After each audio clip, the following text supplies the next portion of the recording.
मैं डॉक्टर निशा मंगल, genesis clinic Jaipur से। Infertility आजकल की लाइफस्टाइल की बहुत ही कॉमन प्रॉब्लम है। अगर इसका टाइमली और प्रॉपर डायग्नोसिस हो जाए तो पूरी तरह से इसका ट्रीटमेंट पॉसिबल है।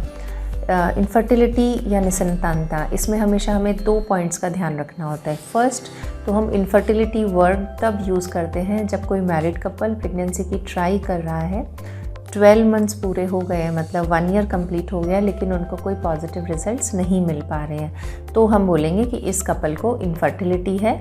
और उन कंडीशन में हम हस्बैंड और वाइफ दोनों के टेस्ट कराते हैं और फिर अकॉर्डिंगली ट्रीट करते हैं। सेकेंड पॉइंट होता है कि अगर हस्बैंड या वाइफ दोनों में से किसी को भी कोई सिस्टमिक डिजीज़ है या कोई हार्मोनल प्रॉब्लम है या कोई सर्जरी हुई है या दोनों में से किसी का भी एज 35 ईयर्स से ज़्यादा है, तो हम उस कंडीशन में कपल को बोलते हैं कि आपको तब 1 ईयर का वेट नहीं करना है और जल्दी ही अपने गायनेकोलॉजिस्ट से मिलना है। रेलेवेंट टेस्ट जो होते हैं वो आपको एडवाइस करेंगे, वो कराने हैं और उसके अकॉर्डिंगली ही आपको ट्रीटमेंट लेना है। तो आज की वीडियो में हम बात करेंगे कि इनफर्टिलिटी किन कारणों से होती है और किस तरीके से किन टेस्ट की जरिए हम इनफर्टिलिटी को डायग्नोस कर सकते हैं।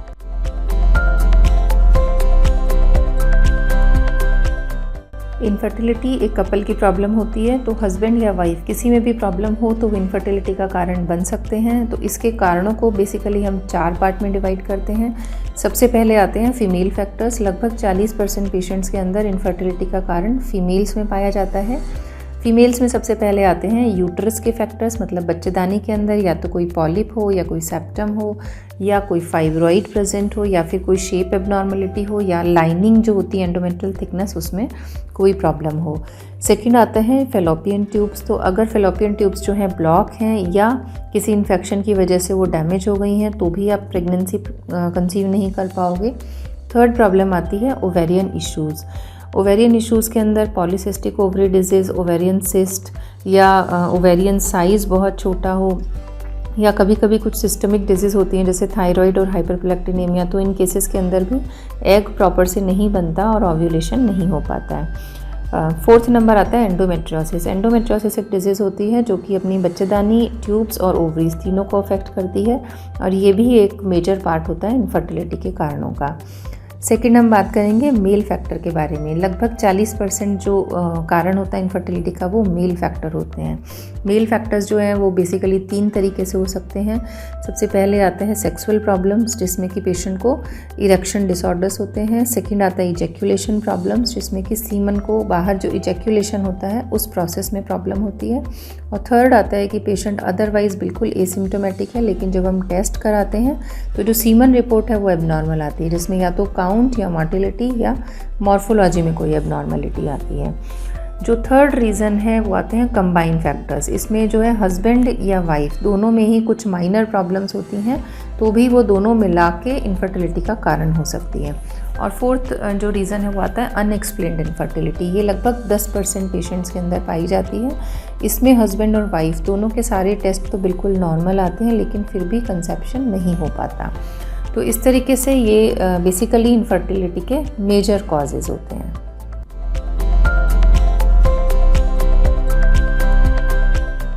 फर्टिलिटी किसी इंडिविजुअल की प्रॉब्लम नहीं है, ये एक कपल के डिजीज़ है। इसलिए जब भी हमें इसको डायग्नोस करना होता है तो हमें फीमेल और मेल दोनों को ही प्रॉपर इन्वेस्टिगेट करना होता है। तो हम सबसे पहले बात करेंगे फीमेल्स के चेकअप के बारे में।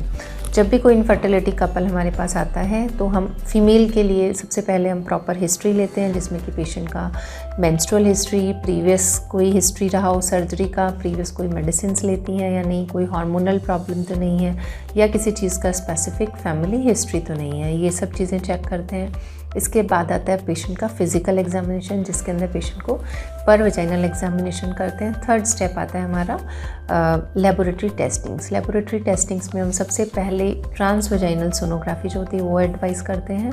ट्रांस वजाइनल सोनोग्राफी से हम यूट्रस और ओवरीज इन दोनों की पैथोलॉजी को क्लियर कट देख सकते हैं। यूट्रस के अंदर अगर कोई भी पॉलिप है या कोई सेप्टम है या कोई फाइब्रॉइड है या कोई यूट्रस की शेप में एबनॉर्मलिटी है तो वो हमें एक सिंपल सोनोग्राफी से क्लियर हो जाती है। इसी तरह ओवरीज़ के अंदर भी अगर ओवेरियन साइज़ में कोई दिक्कत है या पॉलीसिस्टिक ओवरी डिजीज़ मतलब PCOD है या कोई ओवेरियन सिस्ट है, तो वो भी एक सिंपल सोनोग्राफी से क्लियर हो जाती है। तो एक ट्रांसवेजाइनल सोनोग्राफी जो है ये बहुत इंपॉर्टेंट होती है। सेकंड जो टेस्ट आता है वो आते हैं ब्लड टेस्टिंग्स। ब्लड टेस्टिंग्स में एक तो सिंपल टेस्ट होते हैं जिसमें कि हम हीमोग्लोबिन, शुगर, थायराइड टेस्टिंग और सीरम प्रोलैक्टिन हार्मोन टेस्टिंग कराते हैं। और इसके अलावा सेकंड टेस्ट होता है ओवेरियन हार्मोन की टेस्टिंग। अगर हमें रिक्वायर्ड लगता है तो हम ओवरी हार्मोन की टेस्टिंग भी कराते हैं, जिसमें कि सीरम LH, सीरम FSH और सीरम एस्ट्राडियोल आते हैं। ब्लड टेस्टिंग के बाद में जो थर्ड टेस्ट आता है वो होता है फेलोपियन ट्यूब्स का टेस्टिंग। जो फेलोपियन ट्यूब्स का टेस्टिंग है वो एक सिंपल टेस्ट होता है जिसे हम HSG कहते हैं, हिस्टेरोसैल्पिंजोग्राफी, इसके जरिए किया जाता है। HSG टेस्टिंग जो है इसमें हमें क्लियर हो जाता है कि फेलोपियन ट्यूब्स ओपन है या बंद है। अगर फेलोपियन ट्यूब्स ओपन है तो हम पेशेंट को अकॉर्डिंगली ट्रीट करते हैं, और अगर वो बंद आती है तो फिर हम फर्दर पेशेंट को लेप्रोस्कोपी एडवाइस करते हैं। तो ये सारा तो हुआ हमारा फीमेल्स के बारे में। जो कपल है उसके मेल को भी हम प्रॉपर हिस्ट्री लेते हैं और उनकी भी हम टेस्टिंग कराते हैं। मेल पार्टनर की जो हिस्ट्री है उसमें भी हम वही, पेशेंट को कोई डिजीज़ तो नहीं है, कोई हार्मोनल प्रॉब्लम तो नहीं है, किसी चीज़ की मेडिसिन तो नहीं चल रही हैं, हस्बैंड को कोई फैमिली हिस्ट्री तो नहीं है किसी डिजीज़ का, और इसके अलावा कोई एडिक्शन का हिस्ट्री तो नहीं है, जैसे हस्बैंड को जो है स्मोकिंग, अल्कोहल या कोई टोबैको च्यूइंग का हैबिट तो नहीं है। और इसके अलावा पेशेंट का जो जॉब प्रोफाइल है हस्बैंड का, बहुत सिटिंग जॉब तो नहीं है, या जो कंटिन्यूअस सेडेंटरी जॉब होते हैं वैसा तो नहीं है। तो ये सब भी पेशेंट की हिस्ट्री में आता है। टेस्टिंग के अंदर हम एक सिंपल टेस्ट होता है सीमन एनालिसिस, ये एडवाइस करते हैं।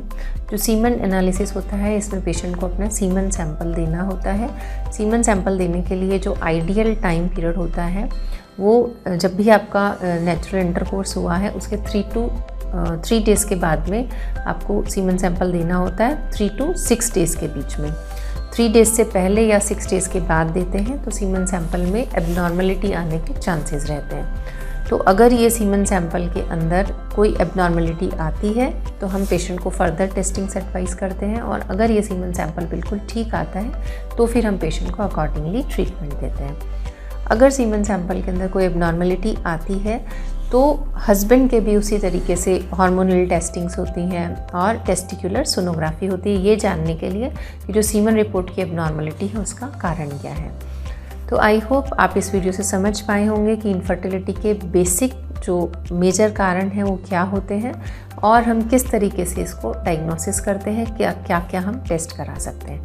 अगर आपको ये वीडियो पसंद आता है तो इसे लाइक कीजिए और हमारी चैनल सब्सक्राइब कीजिए। Thank you.